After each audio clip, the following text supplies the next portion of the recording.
Hello बच्चों, मैं हूं ओम सिंह और आपका स्वागत करता हूं आपके अपने यूट्यूब चैनल यूनिक मेंशंस में।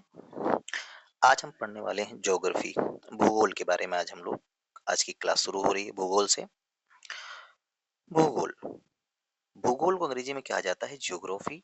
और ज्योग्राफी जो शब्द है वो बेसिकली दो शब्दों से मिलकर बना है, एक जियो और दूसरा हमारा ग्राफिया। ठीक है। अगर हम बात करें कि जियो की, तो जियो का मतलब होता है पृथ्वी और ग्राफिया का मतलब होता है वर्णन करना। अर्थात पृथ्वी का वर्णन करना ही क्या कहलाता है? भूगोल कहलाता है। ठीक है। अगर हम जियोग्राफिया शब्द की बात करेंगे कि सबसे पहले जियोग्राफिया शब्द का प्रयोग किसने किया, तो इरेटोस्थनीज ने किया था। किसने किया था? इरेटोस्थनीज ने। ठीक है। अगर हम भूगोल की परिभाषा देखें, भूगोल की परिभाषा या भूगोल को हमें विस्तृत रूप से और समझना हुआ तो इसको हम कैसे समझेंगे, चलिए देखते हैं। अगर हम बात करेंगे कि, एक सेकंड जरा और बड़ा कर लेते हैं। अगर हम बात करें कि पृथ्वी के आंतरिक भाग का मतलब ये हमारे क्या है? पृथ्वी है। पृथ्वी के अंदर यहाँ पर हमारे क्या है? ये क्रोड है। क्रोड के बाद ये हमारा मेंटल हो गया। मेंटल के बाद हमारी जो बाहरी परत है उसको हम भूप्रपटी कहते हैं। पृथ्वी के आंतरिक भाग, पृथ्वी के बाग भाग का मतलब क्या हो गया? हम सौर मंडल की बात करेंगे, हम तारों की बात करेंगे, हम ग्रहों की बात करेंगे। और पृथ्वी पर स्थलाकृतियां, तो पृथ्वी की स्थलाकृतियां क्या हैं? जो भी आप देखते हैं, वो चाहे झील हो, वो चाहे नदियां हो, वो चाहे पर्वत हो, वो चाहे पठार हो, वो चाहे द्वीप हो, तो पृथ्वी के आंतरिक भाग, पृथ्वी के बाह्य भाग और पृथ्वी की स्थल कृतियों और पृथ्वी के वातावरण में होने वाले परिवर्तनों का अध्ययन ही क्या कहलाता है? भूगोल कहलाता है। क्लियर है? इतनी बात समझ में आ गई? ठीक। आगे चलते हैं। अब ये देखते हैं कि आखिर भूगोल के प्रकार कितने होते हैं, कि भूगोल हमारा कितने टाइप का होता है। तो बेसिकली अगर हम सामान्यतः देखेंगे तो सामान्यतः भूगोल हमारे पास सिक्स टाइप का है। सिक्स टाइप का भूगोल हमको पढ़ना इन्हीं को है। अगर हम सामान्य भूगोल की बात करेंगे तो सामान्य भूगोल में ये बात होती है कि आखिर ब्रह्मांड की बात होती है, पृथ्वी की गतियों की बात होती है। हम इसी में सौर मंडल का भी जिक्र करेंगे, सौर मंडल का भी जिक्र होगा। अक्षांश की बात होगी, देशांतर की बात होगी, और अंतरराष्ट्रीय तिथिज रेखा जो है, जिसको हम अंतरराष्ट्रीय समय मानक रेखा कहते हैं, उसका बात करेंगे हम लोग। भौतिक भूगोल का मतलब हो गया कि जो चीजें सामने दिखती हैं, क्या जो सामने दिख रहा होता है। भौतिक भूगोल हमारे क्या है? सामने दिखता है स्थल मंडल हो गया, जल मंडल हो गया, वायुमंडल हो गया और जयमंडल हो गया। ठीक है। जयमंडल में हम क्या कहते हैं? राष्ट्रीय उद्यानों का जिक्र करेंगे। यहाँ पर राष्ट्रीय उद्यान का जिक्र होगा। अब बात करते हैं आर्थिक भूगोल। आर्थिक भूगोल का मतलब है, अर्थ से आप लोग क्या समझते हैं? अर्थ का मतलब हो गया पैसा। क्या समझने के लिए आपको? पैसा। पैसा कहाँ से निकलता है? आपको पता है कि कृषि से किसान फसलों को उगाता है, पानी देता है, उस पे धूप पड़ती है, प्रकाश पड़ता है, और सर्दी गर्मी ये सारी चीजें हैं, तो उनको क्या करता है? फसल होती है, उसके बाद क्या करता है? बेचता है, पैसे मिलते हैं। पशुपालन, मत्स्य पालन, विश्व के खनिज संसाधन, विश्व के प्रमुख उद्योग और परिवहन, रेल वायु मार्ग, इन सब का जिक्र हम करेंगे आर्थिक भूगोल पे। मानव भूगोल, मानव भूगोल का हो गया कि पृथ्वी पर जनसंख्या वितरण। जनसंख्या वितरण का मतलब है कि जनसंख्या कि जहां पर क्या जनजातियों का जिक्र होगा। ठीक है, वहां पर जिक्र होगा। और है अगला विश्व का भूगोल। अगर हम बात करें कि विश्व का भूगोल है, तो विश्व में पता है कितने महाद्वीप हैं? 7। एशिया, यूरोप, अफ्रीका, उत्तरी अमेरिका, दक्षिण अमेरिका, ओसेनिया। ओसेनिया में जब भी जिक्र करेंगे तो ऑस्ट्रेलिया और अंटार्कटिका दोनों का जिक्र होता है। बेसिकली ओसेनिया में केवल ऑस्ट्रेलिया और न्यूजीलैंड आता है। यहाँ पर न्यूजीलैंड। ठीक है। और अंटार्कटिका का भी जिक्र होगा। और अंत में हमारा जो है भारत का भूगोल। अगर हम देखेंगे कि हमारे लिए इम्पोर्टेंट क्या है, सबसे ज्यादा इम्पोर्टेंट है, तो भारत का भूगोल। पहले नंबर भारत का भूगोल आता है। दूसरे पर हमारा आ जाता है भौतिक भूगोल। तीसरे नंबर आ जाता है हमारा सामान्य भूगोल। चौथे नंबर पर आ जाता है हमारा विश्व का भूगोल। पांचवें नंबर पर आ जाता है हमारा आर्थिक भूगोल और छठवें नंबर पर आ जाता है हमारा मानव भूगोल। इन सब का हम क्या करेंगे, आगे धीरे धीरे से अध्ययन करेंगे। ठीक है, चलिए आगे चलते हैं। अब ये हम पहले जान लें कि आखिर भूगोल का जनक किसे कहा जाता है। तो भूगोल का जनक कहा जाता है हिकैटियस को। किसको कहा जाता है, हिकैटियस को कहा जाता है।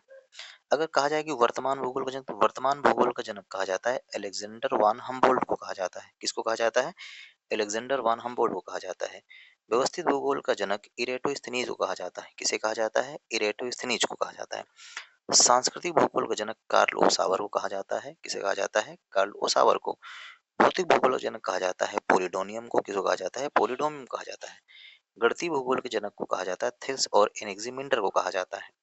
विश्व ग्लोब के निर्माता, ये जिसे आप देख रहे हैं ग्लोब है, इस ग्लोब के निर्माता कौन है, मार्टिन बेहम है। ठीक है, अगर आपसे कभी पूछ ले कि ग्लोब क्या है, तो आप देख रहे हैं ग्लोब जो हमारा है पृथ्वी जैसे स्ट्रक्चर दिखता है, तो इसी को कहा जाता है कि पृथ्वी का प्रतिरूप। किसका, पृथ्वी का प्रतिरूप ही क्या कहलाता है, ग्लोब कहलाता है। अगर हम बात करें विश्व मानचित्र, विश्व मानचित्र के निर्माता कौन है, एनेक्सिमिंडर है। कौन है, एनेक्सिमिंडर। ये फैक्ट है, इन फैक्ट को याद कर लीजिएगा, क्वेश्चन में एग्जाम में क्वेश्चन से पूछा जाता है। चलिए अब हम बात जिक्र करेंगे, आगे हमको पढ़ना है बेसिकली एक भारत का भूगोल। क्या पढ़ना है, भारत का भूगोल। तो भारत का भूगोल पढ़ने के लिए, भारत का भूगोल पढ़ने के लिए हमें क्या करना पड़ेगा, अक्षांश और देशांतर रेखाओं को समझना पड़ेगा। किसको, अक्षांश और देशांतर रेखाओं को हमको समझना पड़ेगा अच्छे से।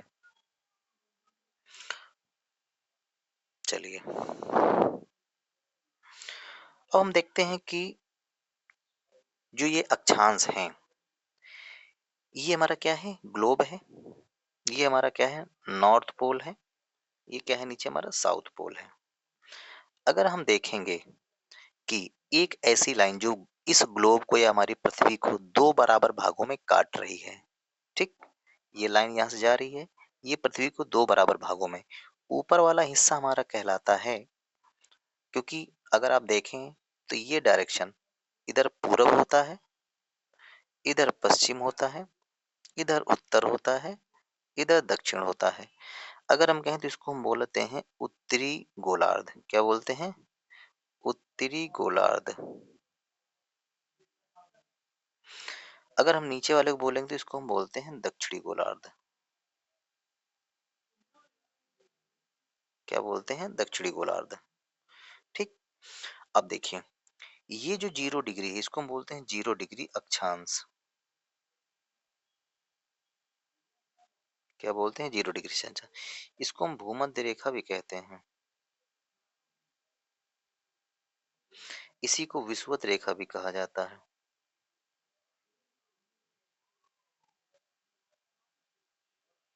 ठीक, अगर हम आपसे कहें कि अगर ऐसे एक लाइन ड्रा करें ऐसे, और यहाँ अगर हम ऐसे आपसे कहें कि ये जो कोण है, ये जो कोण कितना होगा, 90 अंश। तो इसका मतलब है कि इस उत्तरी गोलार्ध पर ये जो अक्षांश रेखाएं हैं, ये कितनी अक्षांश रेखाएं खींची जा सकती हैं, तो अगर यहाँ से खींचेंगे ऐसे करके 1 डिग्री में एक, तो इसका मतलब है कि 90 डिग्री ऊपर जाते जाते कितनी रेखाएं हो जाएंगी, 90। तो इसका मतलब अक्षांश रेखाएं उत्तरी गोलार्ध में 90 हो गई, नीचे दक्षिण गोलार्ध में 90, और एक ये जो हमारी लाइन थी वो कॉमन लाइन थी, तो इसका मतलब हो गया 90 + 90 + 1, इसका मतलब 181। इसका मतलब पूरी पृथ्वी पर या ग्लोब पर 181 अक्षांश रेखाएं खींची जा सकती हैं। कितनी, 181 अक्षांश रेखाएं खींची जा सकती हैं। ठीक है, आगे देखते हैं। अगर हम बात करेंगे कि दो अक्षांश रेखाओं के बीच, इन दो अक्षांश रेखाओं के बीच दूरी कितनी होती है, तो दो अक्षांश रेखाओं के बीच की दूरी होती है 111 किलोमीटर। कितनी, 111 किलोमीटर दो अक्षांश रेखाओं के बीच की दूरी होती है। अब एक चीज ध्यान दीजिए, जो ये अक्षांश रेखाएं हैं ये वाली, ठीक है, अब क्योंकि जो रेखाएं ऊपर हैं उत्तर की ओर, उनको हम कहते हैं उत्तरी अक्षांश। क्या बोल देते हैं? उत्तरी अक्षांश। लिखने की जगह थोड़ी सी कम है। उत्तरी अक्षांश। और जो लाइनें नीचे की ओर हैं, यहाँ इस तरफ, उनको हम कह देते हैं दक्षिणी अक्षांश। ठीक, क्लियर है? अब ये भी देखते हैं कि आखिर भूमध्य रेखा की इस भूमध्य रेखा का व्यास कितना है। तो इस भूमध्य रेखा का व्यास है 12,756 किलोमीटर। कितना? 12,756 किलोमीटर। एक सवाल और क्वेश्चन यहाँ पूछा था, अगर ध्रुवों को छोड़ दिया जाए, अगर हम कहीं इनको पोल को छोड़ दें, तो कितनी रेखाएं हो जाएंगी, कितनी अक्षांश रेखाएं हो जाएंगी? तो एक रेखा यहाँ से कम हो जाएगी, एक रेखा यहाँ से कम हो जाएगी। इसमें दो घटा दीजिए तो इससे आ जाएगा 179। अगर ध्रुवों को छोड़ दिया जाए तो जो अक्षांश रेखाएं हमारी वो खींची जा सकती हैं, वो कितनी हो जाएंगी हमारी? 179। क्लियर है? चलिए आगे देखते हैं।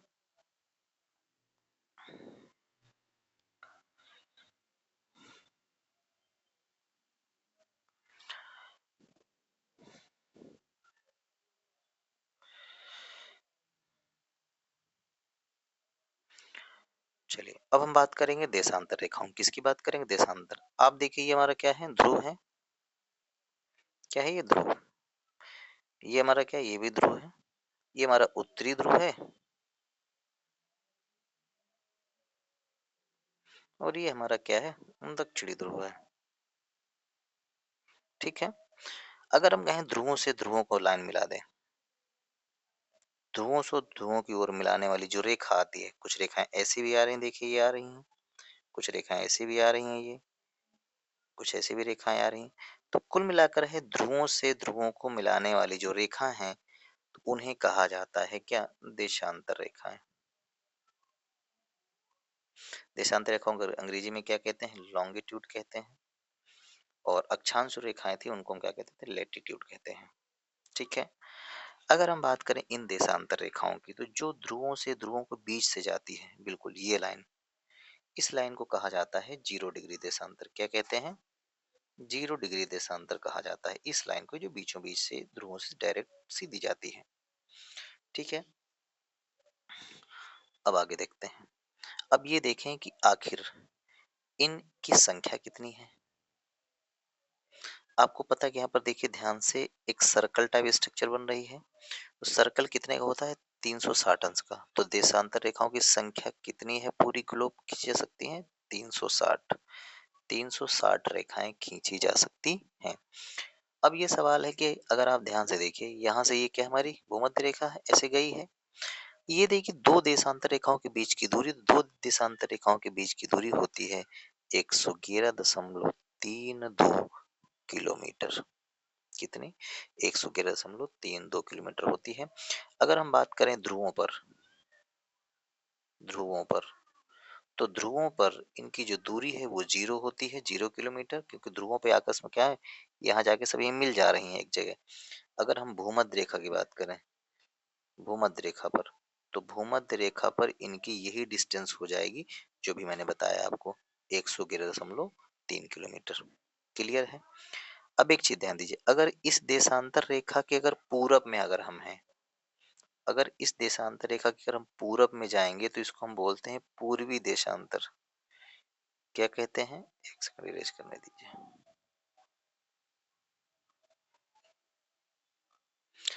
अगर हम इन देशांतर, इस 0 डिग्री देशांतर के अगर पूरब में जाएंगे, तो इसको बोलते हैं हम पूर्वी देशांतर। क्या बोलेंगे? पूर्वी देशांतर। अगर इसके हम इधर पश्चिम में जाएंगे, तो इसको बोलेंगे पश्चिमी देशांतर। ठीक है।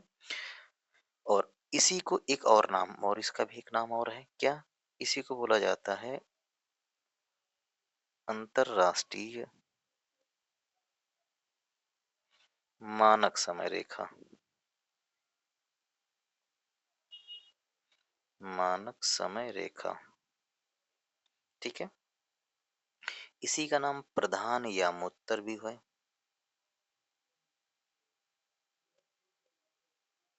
प्रधान यामोत्तर भी कहा जाता है। ठीक है। क्लियर हो गया? चलिए, अगर आपने अक्षांश और देशांतर समझ लिया, अब हम चलेंगे आगे, हमको क्या पढ़ना है? भारत का भूगोल। ठीक। जब भारत का भूगोल का जिक्र होगा तो सबसे पहले हम बात करेंगे पृथ्वी की, भारत का नाम क्या है। ठीक। भारत के नामकरण का जिक्र होगा, तब उसके बाद हम भौगोलिक उसका विस्तार देखेंगे कि इस भौगोलिक स्थिति उसकी क्या है। ठीक।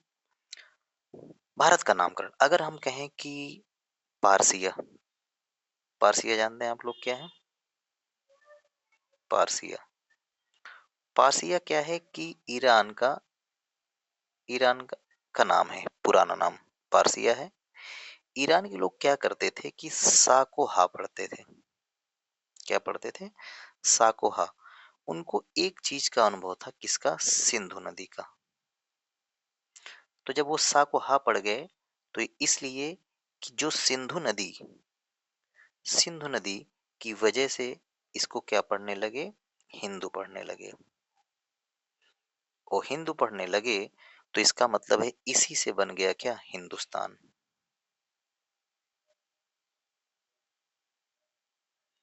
पहला नाम देखते जाइएगा, पहला नाम। ठीक। अब हम दूसरे की बात करेंगे। दूसरा नाम बौद्ध और जैन धर्म में, कहाँ पर? बौद्ध एवं जैन ग्रंथ में। बौद्ध और जैन ग्रंथों में इसका नाम जम्बू द्वीप है, देखने को मिला है। क्या? जम्बू द्वीप। ठीक है, इतनी बात समझ में आ गई? नोट करते चलिएगा आप लोग। ठीक है, अच्छे से पढ़िए मन से, क्वेश्चन आपको मिलेंगे एग्जाम में कोई भी हो। दूसरा, दूसरा नाम हो गया भाई। चलिए, तीसरा नाम देखते हैं। तीसरा नाम इसका क्या है? इसका तीसरा नाम आर्यावर्त भी कहा जाता है भारत को। आर्यावर्त के बाद भारत का नाम भारत भी, भारत के नाम पर भारतवर्ष भी कहा जाता है। भारतवर्ष के बाद इसका नाम क्या हम लोग इंडिया भी कहते हैं। ठीक।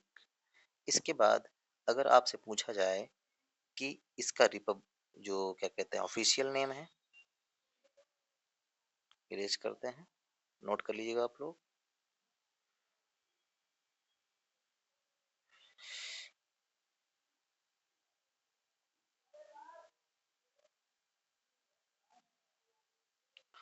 चलिए देखते हैं, अगर हम बात करेंगे अनुच्छेद 1 की,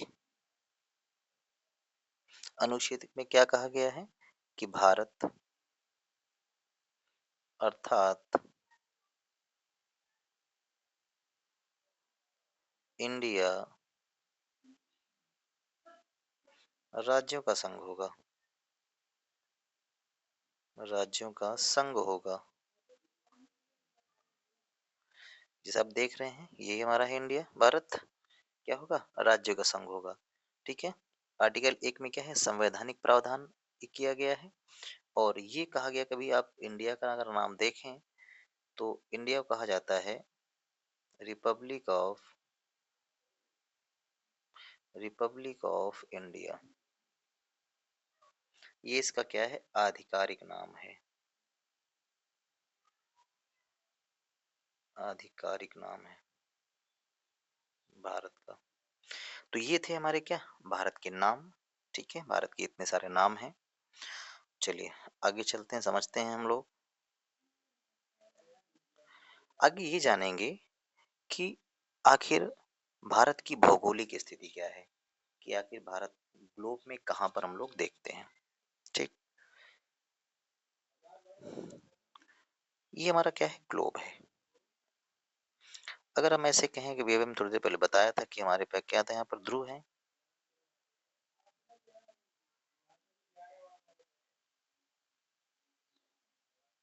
एन ध्रुव है, नीचे क्या है?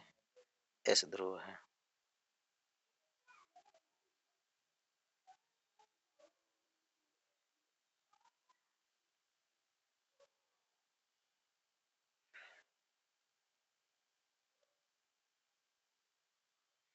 बीच से एक लाइन गई है, इसी को हम लोग क्या बोलते हैं? 0 डिग्री अक्षांश। 0 डिग्री अक्षांश, इसी को हम क्या कहते हैं? भूमध्य रेखा भी कहते हैं।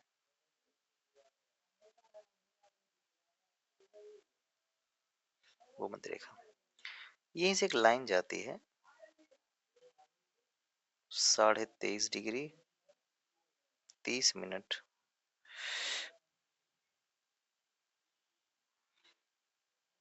उत्तरी अक्षांश।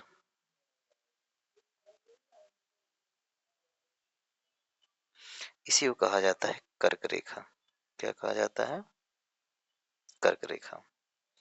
नीचे एक लाइन है ये वाली, इसको कहते हैं हम 23.5 डिग्री दक्षिणी अक्षांश।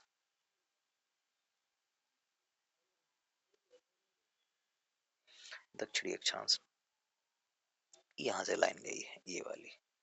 ठीक, ये लाइन ये हो गई।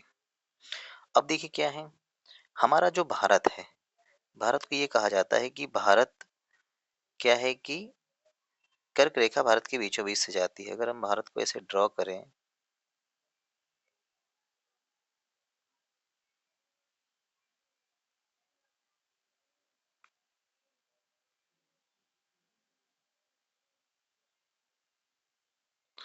तो इसका मतलब कर्क रेखा भारत के बीचों बीच से जा रही है, तो हम ये कह सकते हैं कि भारत किस गोलार्ध पे है? भारत उत्तरी गोलार्ध पे है। भारत किस गोलार्ध में है? उत्तरी गोलार्ध पे है। अगर हम बात करेंगे उसके विस्तार की, तो विस्तार का जिक्र भी बताते हैं कैसे। अगर हम बात करें किस देशांतर में है, तो भारत क्या है? पूर्वी देशांतर में है। क्योंकि इस देशांतर, इसको हम बोलते हैं 0 डिग्री देशांतर, देशांतर रेखा के पूरब में है, इसलिए इसको क्या बोलते हैं? पूर्वी देशांतर। ठीक है। अगर हम बात करें भारत के अक्षांशीय विस्तार की, किसका? अक्षांशीय विस्तार।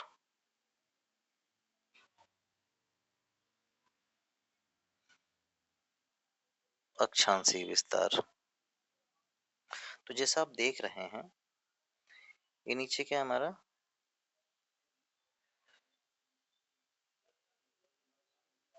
ये हमारा क्या है? अंडमान निकोबार। आप देख रहे हैं, यहीं पर एक हमारा क्या है, यहीं पर इस जगह, यहाँ पर इंदिरा पॉइंट है। क्या है? इंदिरा पॉइंट। इंदिरा पॉइंट है।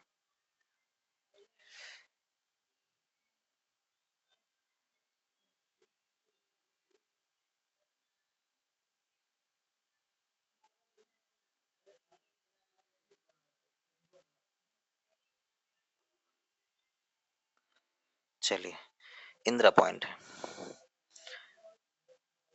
तो भारत का जो विस्तार है इंदिरा पॉइंट पर, वो क्या है? 6 डिग्री, यहीं पर है 6 डिग्री 4 मिनट उत्तरी अक्षांश। इसका अक्षांशीय विस्तार की बात करें तो 6 डिग्री 4 मिनट, यहीं पर हमारे पास एक जगह पड़ती है इंदिरा कॉल। ठीक है, उसका है 37 डिग्री 6 मिनट, मिनट का सिंबल ऐसे होता है, उत्तरी अक्षांश। इसी के बीच भारत है। आप अगर ऐसे लाइन ड्रॉ कर दें, एक लाइन नीचे ऐसे ड्रॉ कर दिया है, तो भारत की स्थिति इसी के बीच में है। अब जब जिक्र होता है तो पूर्वी देशांतर की बात भी आएगी कि पूर्वी देशांतर का विस्तार कितना है। अभी मैंने ऊपर बताया था आपको थोड़ी देर पहले, कुछ लाइनें ऐसे आई हैं ग्लोब पर, ऐसे आई हैं, और एक लाइन यहाँ से भी ऐसे आई है, ऐसे करके। ये हमारी जो लाइनें हैं, ये देशांतर रेखाएं क्या है? ये देशांतर लाइनें हमारी, ये वाली जो है खड़ी लाइनें जो है। तो इसका जो देशांतरी विस्तार है 68 डिग्री 7 मिनट से लेकर 97 डिग्री 25 मिनट। कैसा? पूर्वी देशांतर। कैसा है? पूर्वी देशांतर। तो ये था हमारे भारत का क्या? अक्षांशीय विस्तार। ठीक है। और ये था हमारा इसका देशांतरी विस्तार। देशांतर कितना है, कहाँ से कहाँ तक है। अगर कभी आपसे पूछे कि भारत की मुख्य भूमि भी, अक्षांशीय विस्तार जो है मुख्य भूमि से, तो आप देख रहे हैं कि ये हमारा क्या है नीचे? कन्याकुमारी। क्या है? कन्याकुमारी। अगर हम इसी अक्षांश विस्तार की बात करेंगे, तो जब कभी आपसे एक शब्द जोड़ दे मुख्य भूमि, क्या कह दे मुख्य भूमि विस्तार कितना है, तो मुख्य भूमि की जब बात कर देगा तो 8 डिग्री 4 मिनट से लेकर 37 डिग्री 6 मिनट तक। ठीक, क्या उत्तरी अक्षांश। ठीक, मुख्य भाग की जब भी बात करेगा मुख्य भूमि की, तो यहाँ से कन्याकुमारी से हम लोग कितना काउंट करेंगे, 8 डिग्री 4 मिनट। अगर पूरा विस्तार की बात करें तो पूरा विस्तार यहाँ से हो जाएगा। अब देखिए इसी में क्या, अगर इनका जिक्र हो गया है तो भारत के पूर्वी, पश्चिमी, दक्षिणी और इन सब बिंदु की भी चर्चा कर लेंगे। ठीक है, तो अगर हम बात करेंगे कि भारत का सबसे पूर्वी बिंदु, तो सबसे पूर्वी बिंदु यहाँ पर जगह पड़ती है हमारे पास किबिथु है। क्या है, किबिथु। कहाँ पड़ता है, अरुणाचल, अरुणाचल प्रदेश ये रहा, यहीं पर पड़ता है अरुणाचल प्रदेश में। कहाँ पर, किबिथु जगह पड़ती है। अगर हम पश्चिमी बिंदु की बात करेंगे तो पश्चिमी बिंदु क्या हमारा गौर माता है, गौर माता, वो कहाँ पड़ता है, गुजरात में पड़ता है। अगर हम बात करेंगे दक्षिण बिंदु की, तो दक्षिण बिंदु हमारा क्या बताया अभी, Indira point, Indira point, Indira point हो गया। और इंदिरा पॉइंट जो है हमारा वो कहाँ पड़ता है, अंडमान निकोबार द्वीप समूह में। अगर हम बात करेंगे उत्तरी बिंदु की, तो हमारा क्या है यहाँ पर, इंदिरा कौल है, इंदिरा कौल।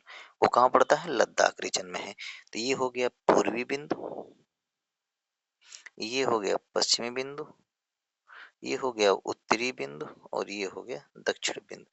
इस इंदिरा पॉइंट को हम पारसन बिंदु भी कहते हैं, पारसन बिंदु भी कहते हैं, पिग्मेलियन पॉइंट भी इसे कहा जाता है, पिग्मेलियन, पिग्मेलियन बिंदु भी इसको कहते हैं। ठीक है, तो ये थे भारत की हमारी उत्तरी, दक्षिणी, पूर्वी, पश्चिमी सीमाएं कहाँ से कहाँ तक भारत की हैं। ठीक है, चलिए आगे देखते हैं हम क्या, कि अब हम जानेंगे भारत का थोड़ा सा क्षेत्रफल भी देख लें, कि ये जो हमारा है पूरा भारत, इस पूरे भारत का क्षेत्रफल कितना है। तो भारत का क्षेत्रफल है 32,87,263 वर्ग किलोमीटर। कितना है, 32,87,263 वर्ग किलोमीटर। अगर हम इस क्षेत्रफल की बात करें तो इसका मतलब हम भारत की लंबाई चौड़ाई की बात करेंगे, तो भारत की ये जो है चौड़ाई, ये इसको हम कह सकते हैं पूरब से पश्चिम उसकी कितनी चौड़ाई है। तो पूरब से पश्चिम की जो चौड़ाई है वो है उसकी 2933 किलोमीटर। कितनी, 2933 किलोमीटर। अगर हम इसकी बात करेंगे उत्तर से दक्षिण लंबाई, ये वाली इसे इंदिरा कॉल से लेकर यहाँ तक, मुख्य भूमि तक यहाँ तक इसकी, तो इसकी है 3214 किलोमीटर। कितनी है, 3214 किलोमीटर। ठीक है, अगर हम इस भारत की आकृति की बात करें, देखिए भारत में क्या है, ये एक भुजा इधर निकली, एक तरफ इधर निकला हुआ, एक तरफ इधर, एक तरफ इधर। तो इसका मतलब है कि भारत की जो आकृति है वो कैसी है, चतुष्फल की है। कैसी है, चतुष्फल की है। तो भारत की आकृति कैसी है, चतुष्फल की है। उसमें कितनी है, 4 भुजाएं हैं। अगर हम बात कर लें इस भारत के क्षेत्रफल की, ठीक है, अगर हम भारत के क्षेत्रफल की बात कर लें कि भारत का जो क्षेत्रफल है, विश्व के क्षेत्रफल कितना, तो विश्व के क्षेत्रफल का है 2.42%। ठीक है, पूरे विश्व के क्षेत्रफल का 2.42% क्या है, भारत का क्षेत्रफल है। अगर इसमें जिक्र होता है कि भारत क्षेत्रफल में किस स्थान पर आता है विश्व में, तो विश्व में पहले नंबर पर है हमारा क्या, रूस। दूसरे नंबर पर क्या है हमारा, कनाडा। तीसरे नंबर पर क्या है, चीन। ठीक, चौथे नंबर पर क्या है हमारे पास, अमेरिका। पांचवें नंबर पर क्या है हमारे पास, ब्राजील। छठे नंबर पर क्या है हमारे पास, ऑस्ट्रेलिया। और सातवें नंबर पर किसका नाम आता है, भारत का। तो इसका मतलब भारत क्षेत्रफल के अकॉर्डिंग किस स्थान पर है, 7वें नंबर पर है। किस स्थान पर, विश्व में छठ 7वें नंबर पर है हमारा भारत क्षेत्रफल में। क्लियर है? चलिए आगे चलते हैं। हम थोड़ा सा डिस्कस करेंगे कि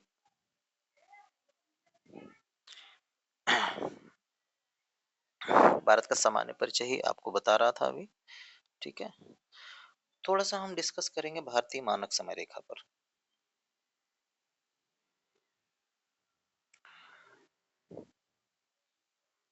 भारतीय मानक समय रेखा पर पीछे आ जाएंगे।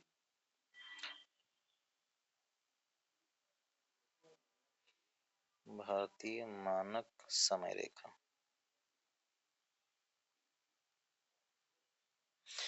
देखिए एक लाइन यहां से गई है,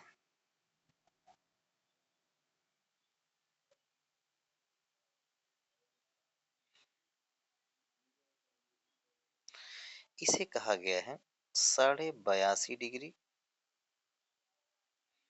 पूर्वी देशांतर। क्या कहा गया है? पूर्वी देशांतर। और इसे ही कहा जाता है भारतीय मानक समय रेखा। क्या कहा जाता है? भारतीय मानक समय रेखा कहा जाता है। भारतीय मानक समय रेखा भारत के 5 राज्यों से गुजरती है। पहला हमारा है उत्तर प्रदेश, दूसरा हमारा जो है मध्य प्रदेश, तीसरा जो हमारा है वो छत्तीसगढ़ है, चौथा स्टेट हमारा क्या है? उड़ीसा है। ठीक है, पांचवा जो है हमारा वो क्या है? आंध्र प्रदेश है। ठीक, तो कितने राज्यों से गुजरती है? भारतीय मानक समय रेखा भारत के 5 राज्यों से गुजरती है। और ये सवाल इसमें क्वेश्चन पूछा जाता है कि भारतीय मानक समय रेखा इलाहाबाद, या अब इसका नाम क्या हो गया है? प्रयागराज। कहीं कहीं बुक में क्या लिखा है? मिर्जापुर। कहीं कहीं क्या लिखा है? नैनी भी लिखा है। के पास से गुजरती है, के पास से क्या है? गुजरती है। क्लियर है? तो आज के लिए बच्चों इतना ही। आगे हम डिस्कस करेंगे कि कर्क रेखा भारत के कितने राज्यों से गुजरती है, भारत की कुल सीमा कितनी है, तटीय सीमा, स्थलीय सीमा, उसका जिक्र करेंगे। और पड़ोसी देशों का भी जिक्र करेंगे, पड़ोसी देशों की सीमाओं का भी जिक्र करते हैं। मिलते हैं आपसे हम अगली वीडियो में, तब के लिए आपके पास धन्यवाद।